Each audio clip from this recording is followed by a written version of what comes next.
Hey guys, welcome to the channel. Today we are going to be talking about the newly released Sonos S2 app version 13.4. So both the iOS and the Android app has been updated, as well as all the speakers within the Sonos lineup. And what is interesting is that they have brought DTS support to all the home theater products ranging as far back as the Playbar, which also includes the Beam Gen 1, Gen 2, the Sonos Arc, the Sonos M even though technically it's not a soundbar, but it is still considered a home theater product. So let's dive right in and see what other changes version 13.4 has brought and how you can enable DTS on your setup.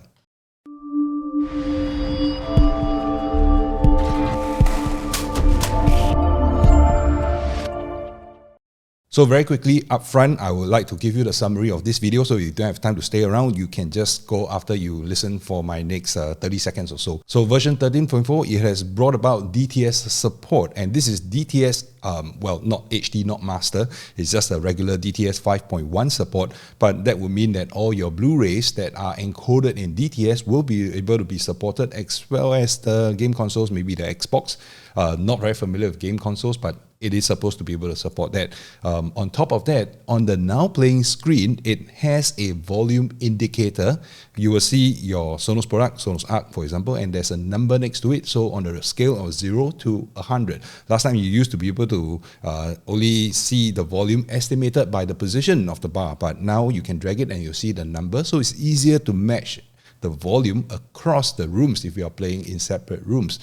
Not only that, tapping on the volume itself, you will be able to bring up a equalizer. So the equalizer, the bass and the treble setting is now available easily and accessible from the now playing screen. If you go down a little bit, loudness is also enabled. Well, loudness is available as a selection right from the now playing screen. So if you have HD music, or rather if you're playing high definition music, higher quality music, according to Sonos, there will also be a HD badge that will show up on the now playing screen. Last but not least, they have brought about a battery saver mode for the Sonos Roam. That small little speaker, not fantastic on battery life, but they are now taking measures, and the update is supposed to bring about a battery saver mode. And the last thing before you go, I would like to let you know that the version 13.4 didn't bring about any significant change in the sound profile across the entire range of products. So Sonos, for a major release, they will change the first version number. So 13 is a major release from 14, usually brought about by a hardware addition to the family. And the second number, 13.3 to 13.4, usually means there is a huge feature update, like in this particular case, the rollout of DTS support. And the third number, 13.3.2, for example, the last number is usually reserved for bug fixes, so nothing exciting around there. So today we are at version 13.4. Let's dive right in and talk a little bit more about the functionalities that it has brought about. Okay, and I have heard some news on the internet, on Reddit, I think, that some of you may have upgraded to version 13.4 and found that your Sonos Arc sounds terrible. I would like to urge you that if you're coming from a very old version, the sound may have changed, but it should not, because as I've tested moving from version 13.3.2 to 13.4, there was no significant change in the sound profile. I did some measurements, I won't show you today, but basically it's the same sound. If you had to reinstall the whole app, like uninstall S2 and reinstall it again, check that your settings have not changed. So some of you may have tuned the loudness or the bass or the treble, and some of you may have changed the surround sound settings in terms of levels or the height setting, and you're used to that. And when you have reinstalled it, all of a sudden all those gets defaulted back to baseline, so you may feel that the sound now, is not to your liking. So just check the settings to make sure that the reinstall did not wipe out your settings. Okay, so if you look at the screen I'm going to put up right here, you can take a look at how this whole now playing screen has changed. So you'll be able to see some of the indicators there. If you tap on the volume slider itself, which will bring up the equalizer, so straight away you'll be able to see the bass and the treble that you can adjust right there on the now playing screen. Now, the other change is the volume meter, right? So you have a volume indicator. Previously, there was no number tagged to it, so you have to guess, or you have to, think that, okay, this is roughly about there. You are at halfway mark, you are at 30% mark. So now it's very clear. There's a number next to it, which is kind of cryptic at first, because I saw a beam 9 and I saw an arc 45, and I was wondering what it all meant. But that number is the volume of the soundbar or the speaker that you're playing on. Now, if you look at the screen, you will see that this has a very interesting DTS Surround 5.1. Now, DTS Surround 5.1 is supported, and it also depends on your TV. So now, this is a very important disclaimer. I am running an LG CX here. So LG CX or LG C1, great TVs, right? But they don't support DTS. So if you're trying to get DTS, I hooked up my Xbox, I hooked up my Blu-ray player, and it didn't play through. So look at this screenshot. I was trying to play a disc which I know has DTS, but when you're trying to play it, then you realize that, hey, it is not coming through. And, talk about this. I haven't touched my disc for so long.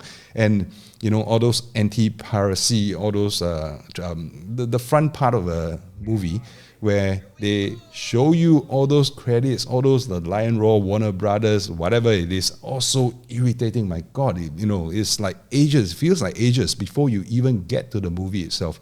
I think we're all pampered by streaming. But let me get back to the point. The point is that the LG CX, LG C1 does not support DTS. So your TV needs to be able to support DTS. Now, the other thing is, on your Xbox or on your Blu-ray player, you actually do have to ensure that you are not setting the sound output to PCM. If you are setting it to PCM, the worst case is that you will get PCM 2.0 stereo. In fact, the worst case is that nothing gets played at all. So what is important is that you need to ensure that your source device, the Blu-ray player or the Xbox, will have to set either auto or pass-through. And the other one is your TV needs to be able to support it. Then your Sonos Arc or your Sonos Beam or the Playbar or whatever that you are using, it will be able to display the DTS badge. So I moved to another TV in the house, and that TV has a Sonos Beam. So I loaded up the disc, and again, I went through the whole, the front anti-piracy thing and whatever. So this is the video that I managed to feed it, and you will be able to see the screen cap that I've done, and you will see DTS Surround Sound 5.1, the badge, pop up on the now playing screen. So it is satisfying and all, but I will say that actually I don't quite miss it. Firstly, I don't really use Blu-ray players, or I don't watch media off disc anymore. I think the physical media is kind of dead to me. I am subscribed on Netflix, on Amazon Prime, on Disney Plus. I have more than enough. Sometimes you do want to watch something that is not available. Well, I guess you could pay for it, even on Apple TV or Google Movies, whatever. So many sources for you to get your movies. The disc is just irritating. So what happens when your TV, like this LG CX, doesn't support DTS? Well, you're still going to be hearing sound. So I have tried it out, and if you look at the screen, you will be able to see that it actually outputs. It mixes the whole thing out to multi-channel PCM 7.1 channel. So what happens when you have a TV like the LG CX or the C1 and it doesn't support DTS? Well, not to worry, because you will still be able to hear sounds. It will mix to multi-channel PCM 7.1. So you're still going to be getting your surround sound. The whole low frequency effects channel to the subwoofer will still be cleanly outputted. So all will be good. I am actually not missing DTS. So honestly, I don't really know what the big deal is about for DTS support, especially because this version here, whatever Sonos is supporting, is just the base DTS tier. So there is no DTS X support, which brings about the heights channel, which brings about the 3D sound effects.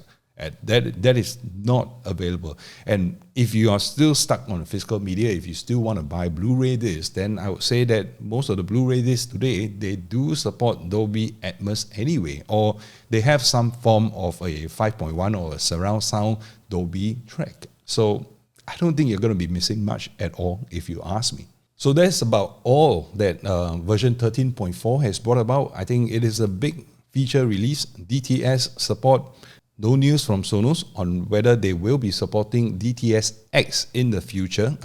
You can stay tuned for that. If I hear news, I will definitely let you know. But right now, as of now, I don't think it is going to be supported in the near future. If this kind of news is interesting to you, if you are tuned to audio products, wireless audiophile products, especially Sonos or even other tech products review, like maybe this Google Nest Hub version 2.0 Gen 2, or this Xiaomi E-Lite, which is compatible with this Google Nest Hub version 2, stay tuned to this channel, subscribe, leave a like on this video, and I will... Oh, wait, one more thing. Did you know that right now, there was a period of time when Sonos removed the volume rocker support to adjust volume on your Sonos Arc or on your Sonos device, but they have now brought in hardware support, so you can actually increase the volume by clicking on your phone. And I think it is very useful. Don't have to slide anymore. If you just pick up the phone and you can just do it. But you just have to note that this only works when you are in the Sonos S2 app. When you are on the lock screen, it still doesn't work. This is not a 13.4 feature. It's just that I think I've never spoken about it before. So if you don't know that, now you do. See you in my next video.